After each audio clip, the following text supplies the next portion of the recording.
spesifik dan protektif terhadap patogen asing untuk melindungi terhadap efek yang berpotensi membahayakan dari pelayaran autoreaktif yang mungkin timbul selama berlangsungnya respon imun. Terdapat beberapa titik pemeriksaan toleransi di organ limfoid primer dan sekunder. Terlepas dari situ, autoantibodi yang menargetkan antigen saraf terdapat dalam beberapa penyakit neurologis.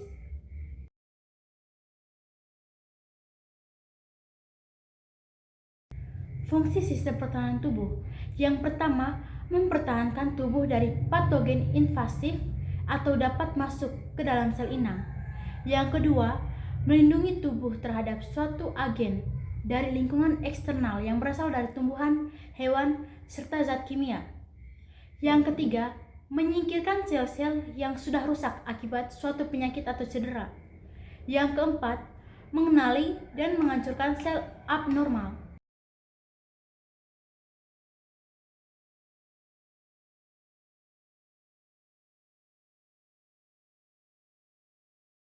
Pertahanan non-spesifik alamiah.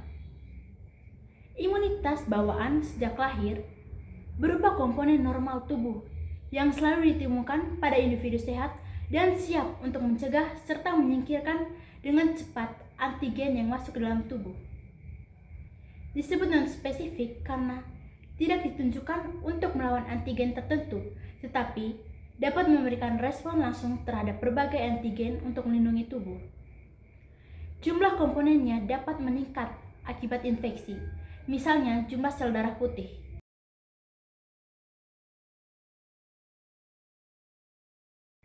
Pertahanan fisik, kimia, dan mekanis terhadap agen infeksi. Kulit yang sehat dan utuh, membran mukosa menyekresikan mukus untuk merangkapkan antigen. Cairan tubuh yang mengandung zat kimia, antimikroorganisme, pembilasan oleh air mata, saliva, dan urin.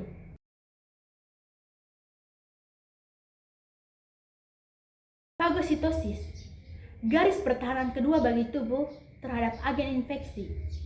Prosesnya meliputi penelaan dan pencernaan mikroorganisme dan toksin yang berhasil masuk ke dalam tubuh yang dilakukan oleh neutrofil dan mikrofag. Keduanya dapat bergerak ke seluruh jaringan kemotaksis. Zat kimia tersebut diproduksi oleh mikroorganisme, leukosit lain, atau komponen sel darah lain. Makrofag dibedakan menjadi makrofag jaringan ikat atau histiosit, makrofag yang menetap atau berkeliaran. Yang kedua, makrofag dan prekursornya atau monosit dapat membentuk sel raksasa asing sebagai barrier di antara massa benda asing yang besar dan jaringan tubuh. Sistem fagosit monukleus, kombinasi antara monosit, fagosilitik, makrofag bergerak, dan makrofag jaringan tetap.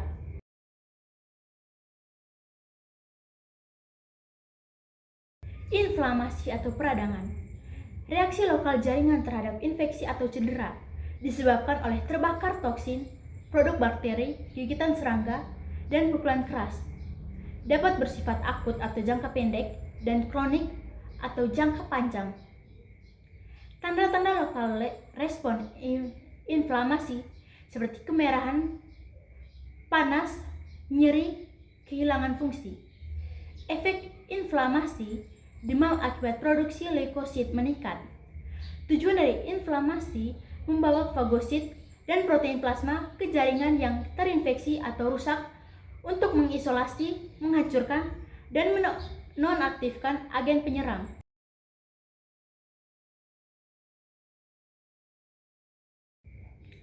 Rangkaian peristiwa inflamasi. Sel yang cedera atau rusak memproduksi faktor kimiawi, misalnya histamin, serotonin, derivat, asam arakidonat, leukotriene, dan kinin.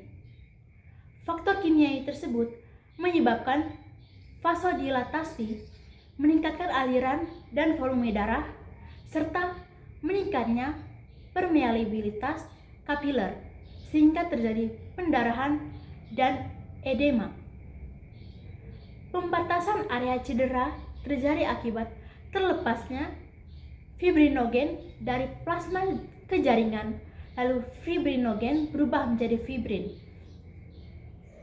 Kemotaksis, fagosit atau neutrofil dan monosit ke area cedera yang terjadi dalam dua tahap, yaitu marginasi dan diapedesis. Marginasi adalah fagosit melekat ke dinding endotelium kapiler yang rusak. Diapedesis, migrasi fagosit melalui dinding kapiler menuju area yang masih rusak. Fagositosis terhadap agen infeksi dan area cedera di mana neutrofil dan makrofag akan terurai enzim dan mati akibat menelan banyak mikroorganisme sehingga dihasilkan nanah. Nanah akan bergerak ke permukaan tubuh atau rongga internal untuk dihancurkan dan diabsorpsi tubuh. Terbentuk abses atau kantong nanah yang dikelilingi oleh jaringan yang terinflamasi. Abses harus dikeluarkan dari tubuh karena sulit terurai. Tahap pemulihan regenerasi jaringan atau pembentukan jaringan paru untuk menggantikan jaringan yang rusak melalui pembelahan mitosis dan proliferasi sel-sel sehat di sekitar jaringan rusak.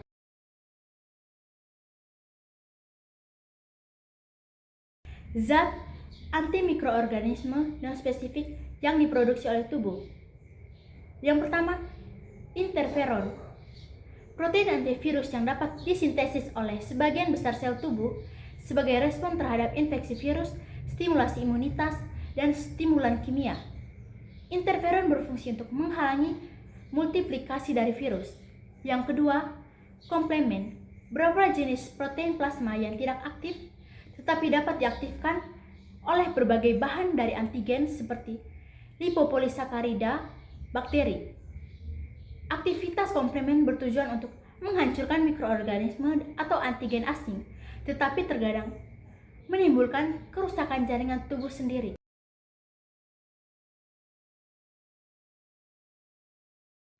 Pertahanan spesifik atau adaptif. Sistem kompleks yang memberikan respon imunitas terhadap antigen yang spesifik. Contohnya, antigen spesifik adalah bakteri, virus, toksin, atau zat lain yang dianggap toksin.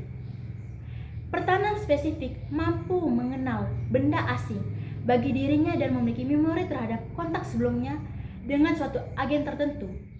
Benda asing yang pertama kali terpanjang dalam tubuh segera dikenal dan menimbulkan sensitasi sehingga jika antigen yang sama masuk untuk kedua kali akan segera dihancurkan. Pertahanan spesifik dapat dibedakan menjadi dua macam, yaitu imunitas yang diperantarai oleh antibodi atau imunitas humoral, melibatkan pembentukan antibodi oleh sel plasma atau turunan limfosit B. Yang kedua, imunitas yang diperantarai oleh sel atau imunitas seluler, melibatkan pembentukan limfosit T aktif yang secara langsung menyerang antigen.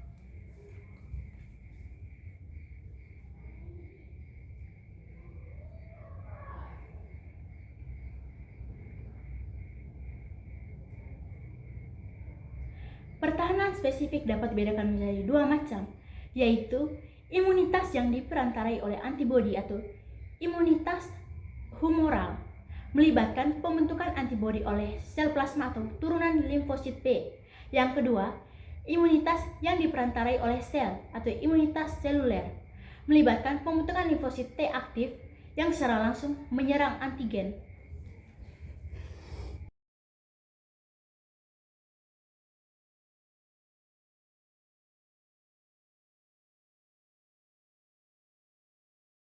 Komponen respon imunitas spesifik. Yang pertama, antigen. Zat yang merangsang respon imunitas, terutama untuk menghasilkan antibodi, berupa zat yang berat molekul besar dan kompleks, seperti protein dan polisakarida. Terus, permukaan bakteri mengandung banyak protein dan polisakarida yang bersifat antigen. Determinan antigen atau epitop, bagian antigen yang dapat membangkitkan respon imunitas. Hapten, molekul kecil yang dapat menginduksi produksi antibodi, dapat bersifat imunogenik jika bergabung dengan carrier yang bermolekul besar.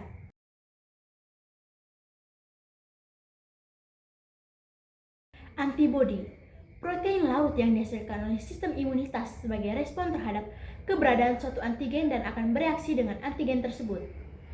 Antibodi merupakan protein plasma yang disebut imunoglobin atau Lg. Terdapat 5 kelas imunoglobin, yaitu yang pertama, Lga, berperan untuk melawan mikroorganisme yang masuk ke dalam tubuh. Yang kedua, Lgd, berperan dalam memicu respon imunitas. Yang ketiga, Lge, berperan dalam pelepasan histamin dan mediator kimia lainnya. Yang keempat, Lgg, berperan sebagai pelindung terhadap mikroorganisme dan toksin, mengaktifasi komplement, dan meningkatkan efektivitas sel fagositili. Yang kelima, Lgm, berperan dalam mengaktifasi komplement dan meningkatkan fagositosis.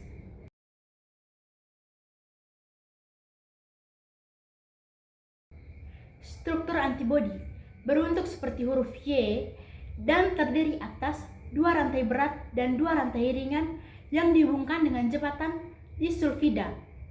Daerah variabel antar molekul memiliki rangkaian asam amino yang berbeda dan membentuk suatu reseptor untuk antigen spesifik.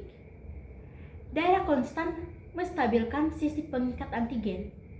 Daerah Y memungkinkan kedua lengan Y dapat membuka dan menutup untuk akomodasi pengikatan terhadap 2 determinan antigen yang terpisah jarak tertentu.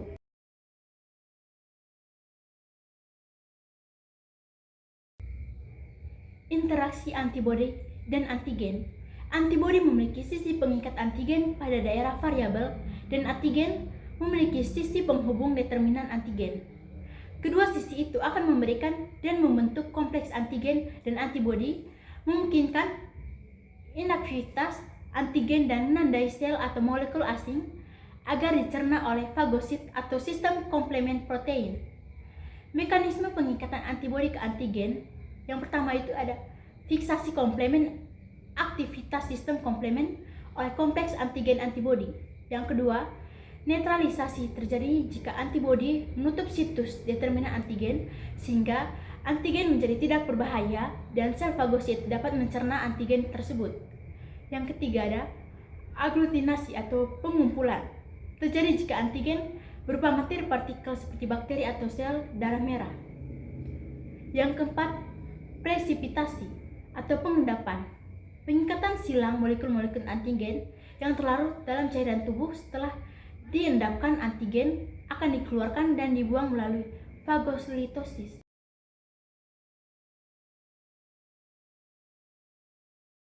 Faktor yang mempengaruhi sistem pertahanan tubuh. Yang pertama, faktor genetik. Ini kerentanan terhadap penyakit secara genetik seperti kanker. Yang kedua, fisiologis, melibatkan fungsi organ tubuh, contohnya seperti kelebihan berat badan. Yang ketiga, stres, dapat melepaskan hormon seperti katekolamin yang mempengaruhi imunitas tubuh. Yang keempat, usia, dapat meningkatkan atau menurunkan kerentanan terhadap penyakit tertentu. Yang kelima, ada hormon, dipengaruhi oleh jenis kelamin. Contohnya seperti perempuan yang memiliki hormon estrogen lebih banyak memproduksi LGG dan LGA. Yang keenam, ada olahraga, dapat meningkatkan aliran darah dan membersihkan tubuh dari racun. Yang ketujuh, ada tidur, cara tidur atau jam tidur kita. Kekurangan tidur dapat menyebabkan perubahan pada jaringan sitokin yang dapat menurunkan imunitas seluler. Yang kedelapan, ada nutrisi. Vitamin dan mineral diperlukan dalam pengaturan sistem imun. Yang kesembilan, ada pajanan zat berbahaya. Bahan seperti radioaktif, pestisida, rokok, dan alkohol dapat menurunkan imunitas. Yang ke-10, ada racun tubuh. Jika tidak dikeluarkan dari tubuh, dapat mengganggu kerja sistem imunitas. Yang ke-11, ada penggunaan obat. Jika kita menggunakan antibiotik berlebihan, maka dapat menyebabkan bakteri menjadi resisten ketika bakteri menyerang kita lagi.